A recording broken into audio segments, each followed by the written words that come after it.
Alright, today we are going to learn how to change our background image. I'm going to open Kompozer, and first I'm going to show you how you are going to set your preferences before you create your web page. We are going to select here Tools and select Options, and we are going to select New Page Settings. By default it is selected Reader's default colors, but we need to select Use custom colors if we want to set preferences to be default when we create our pages. As you can see, you can change text color, link color, active link, visited link text, and this is where we are going to select our default background color. Let's say that we want this blue as it is. Select OK and select OK.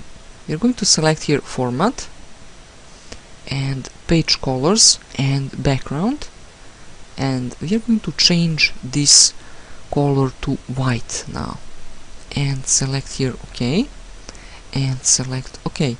Our background is white now. This is how we change background colors.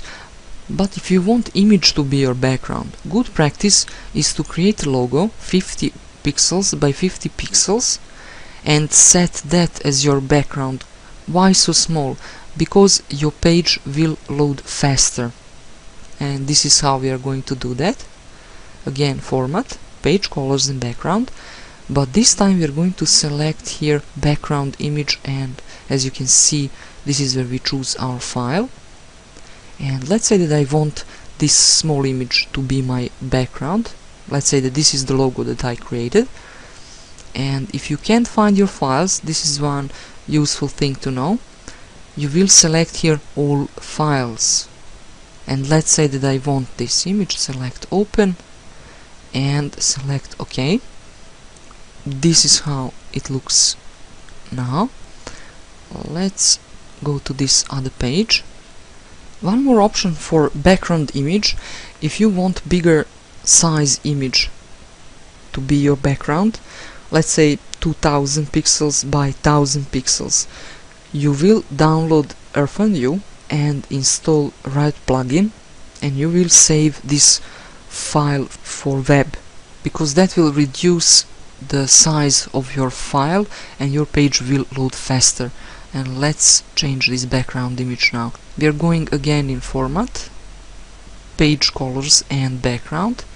Again, background image, choose File, and this time we are going to choose this image and select Open and select OK. As you can see, this background image is not moving.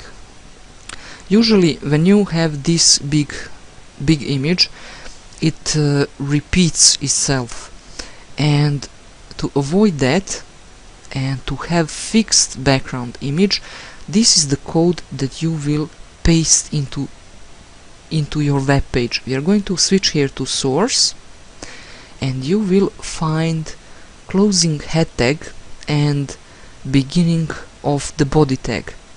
This is the code that you are going to insert. Write it down somewhere on your notepad and save it in your project folder. This is the code, and this is where you are going to paste this code. You will see here style equal open speech marks, and this is the code that is inserted. Make sure you get all the code, don't forget anything, otherwise it won't work. Let's see now how this looks if we open it in browser, and this is how you can open your pages that you just created. Of course, don't forget to save it. And let's see, index, right click, open with Google Chrome, and this is now our index page where logo is our background. And let's see here our other. Let's refresh this, our other page, and this is how our other page looks like. You see, if I scroll down, background image is fixed. I hope you enjoyed this video, and of course don't forget to have a great day. Bye.